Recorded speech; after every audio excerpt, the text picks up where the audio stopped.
In today's video, we're going to be checking out the new Speaker Sight Exotic Warlock helmet and how we're able to provide ourselves and our team sources of infinite healing, allowing us to take on endgame activities like GMs with ease in a short amount of time as well. On top of these healing bonuses, this build is going to be excellent for champions, as by using certain weapons and abilities, we're going to be able to take care of Barrier, Unstoppable, and Overload champions all at once, creating one of the best support builds in the game. Let's go ahead and check out the build. Starting off with the centerpiece of the build, we have the new Speaker Sight Exotic Warlock helmet with the perk The Lost Voice, which reads, healing grenades spawn a restorative turret, and healing allies occasionally spawns an orb of power. To start the loop of infinite healing, you'll first want to throw our first ability into the mix, which is healing grenades.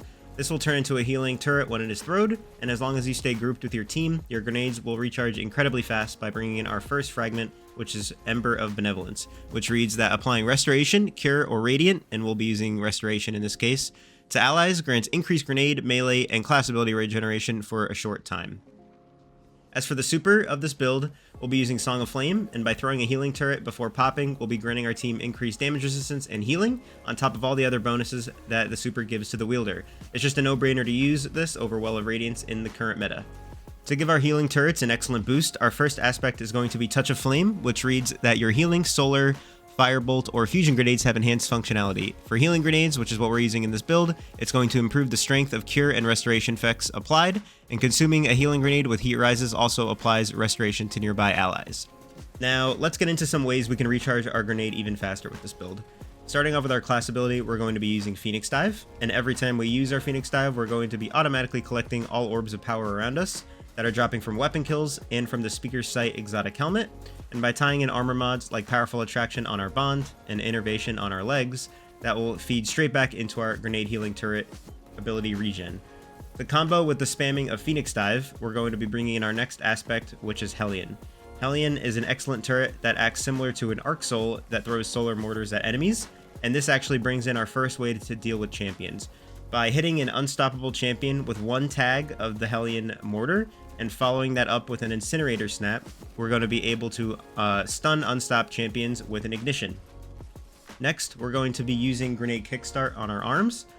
This is our only mod that we're going to be using for our armor charges in this build to ensure we get almost half of our grenade back every time we throw one by picking up a couple of orbs.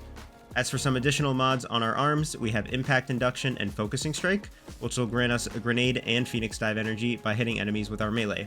As you can probably tell by now, this build is all about spamming abilities at a rapid pace, causing increased cooldowns and healing for your team.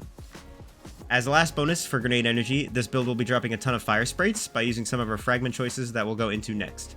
Each time we pick one of those up, we'll be granted even more grenade energy and restoration on top of that as well to keep ourselves alive and our team alive and throwing more healing turrets. In the current gameplay of the Glassway Grandmaster Nightfall that you're seeing here, there were rooms where I was able to have 3 healing turrets up at once, which is just an insane amount of stacking heals for you and your team. In this GM gameplay, I didn't die once in the entire strike, and I was able to play the strike extremely aggressively, allowing us to beat this GM strike in over just 15 minutes. So if you're trying to save time with this build, definitely have one of these for the future GMs that are coming out later in this episode. Heading into our fragments now, we'll first start out with the first fragment that we went over briefly, and that is Ember of Benevolence. This is a must run for this build in order for it to function properly, so definitely need to run this one. Applying Restoration, Cure, or Radiant to allies grants increased grenade, melee, and class ability regeneration for a short duration. This build is all about spamming abilities as fast as possible to keep those turrets up, so definitely a must run there. Next, we have Ember of Tempering, which reads, Solar Weapon Final Blows grant you and your allies increased recovery for a short duration, which stacks 3 times. While Ember of Tempering is active, your weapons have increased airborne effectiveness, and your Solar Weapon Final Blows create a fire sprite. This has so many different benefits to it, so also definitely a must run in my opinion, and we'll go into why we're using this with some of our weapon choices later on. Next, we have Ember of Empyrean, which reads Solar Weapon or Ability Final Blows extend the duration of Restoration and Radiant effects applied to you. So we're going to be getting Restoration and Radiant with this build, and by using a Solar Primary, we're just going to be keeping those benefits up as long as possible. And then for our last fragment, we have Ember of Mercy. When you revive an ally, you and other nearby allies gain Restoration, and picking up a Fire Sprite grants Restoration. So with those 2 fragments, we're going to be having a double benefit on our Fire Sprites. So not only are we going to be getting Restoration from them, but we're also going to be getting more grenade energy back from using them, which is going to feed into more healing turrets that we could throw for us and our team. Moving into the weapon loadout that we are going to be using with this build. First off, we have Nullify, the crafted Nullify from the new Salvation's Edge raid. And that has Heal Clip and Chaos Reshaped on it for even more healing. So every time we get a kill and reload, we're going to be granted healing. And the Chaos Reshaped perk grants Nullify a damage bonus and also grants healing periodically over time to make sure that not only we're staying alive, but by us staying alive even more, we're able to throw more healing turrets to then keep our teammates alive even more. Then for our special weapon, we're going to be using Riptide with auto-loading holster and chill clip. You can sub this for Deliverance, but you just want to make sure that it has chill clip on it, which is going to allow us to deal with the next champion, which is Overload Champions. Every time we hit a Overload Champion with one of the top bullets in the magazine from our Riptide, we are going to be stunning it because it is going to be applying slow to the enemy. So that's our second way of dealing with champions. And then lastly, for our heavy weapon, we're going to be using Gjallarhorn for that fragment synergy of the solar weapon kills that we talked about earlier. Gjallarhorn's also a great way to get champions down as fast as possible and also large groups of adds for GM Nightfalls. So that was a no-brainer to combo with Nullify for a nice solar heavy weapon, in my opinion. Heading into our stat distribution tier and what we're going to want to focus on. First, you'll want to focus on Discipline, obviously to get your healing grenades back as fast as possible and throwing more turrets. Next, you'll want to focus on Resilience and getting that as high up as possible, preferably to around 100. This will allow us to tank a lot more damage in endgame activities like GM Nightfalls and Raids. And then lastly, you'll want to focus on Recovery. Recovery will allow us to get our Phoenix Dive back even faster, and we'll actually get an increase to Recovery by using the fragment that we talked about earlier, which is Ember of Tempering. So even though on this build here, I think I have 4 Recovery, in reality, I am running 7 Recovery, which is going to allow us to get our Phoenix Dive back even more and increase our health regen should we need it. Moving into the complete build infographic here and some notable mods that I have yet to go over with this build.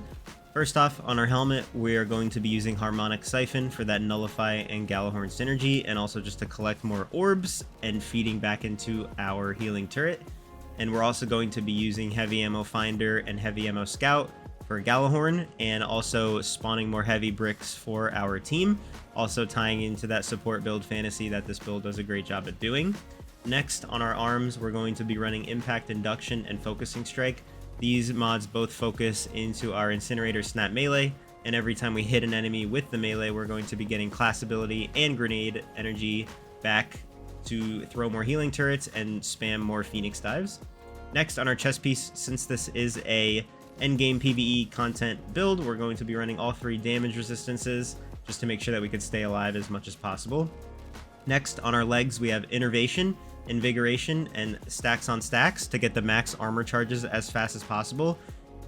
Innervation and Invigoration are also going to be used for every time we pick up an orb, we're going to be getting more melee energy back and more grenade energy back as well. Next, on our bond, we're going to be using Powerful Attraction for that grenade and melee regen that is coming from both the mods that we're using on our legs. So I tied this earlier, but every time we use our class ability, we're going to be picking up all the orbs around us, and that will feed back into our ability regen. Moving on to the artifact mods in this build, we are going to be using Anti-Barrier Pulse along with Radiant Orbs to deal with our last champion that we haven't covered yet on this video, which is Barrier Champions. Radiant will allow us to use Gjallarhorn on our Barrier champs, and also Nullify. If we're not Radiant, we'll just deal with those champions regardless. So that completes the chain of being able to deal with all 3 champion types with this build. Next, we are going to be using Creeping Chill for slowing burst off of my Riptide kills. And then lastly, we are going to be using Counter Energy for increased ability regen in a champion environment. So every time a teammate stuns a champion, we're going to be getting some ability regen, which is really nice. And then as our last column, we have Prismatic Transfer, which will allow us to get increased damage for our teammates as long as they are not on solar. So every time we pop our Song of Flame, as long as they're not on a solar class, they'll get increased weapon damage, which again is tying into the support build fantasy even more. And then lastly, we have Shield Crush, which again gives us increased grenade regen when we are Radiant by picking up those orbs from the previous artifact mod that we just went over. So there you guys have it. That completes the infinite healing Warlock build, not only creating one of the strongest support builds that gives infinite healing and the ability to deal with all 3 champions in an endgame environment, but it's also just incredibly fun to throw abilities almost constantly. If you guys are ever interested in seeing more content from me, come on over by my Twitch channel every single weekend, where I will be streaming trials helping my viewers to the lighthouse to get that flawless loot. If you guys enjoyed the video, please make sure you leave a like, subscribe to the channel, and I will see you guys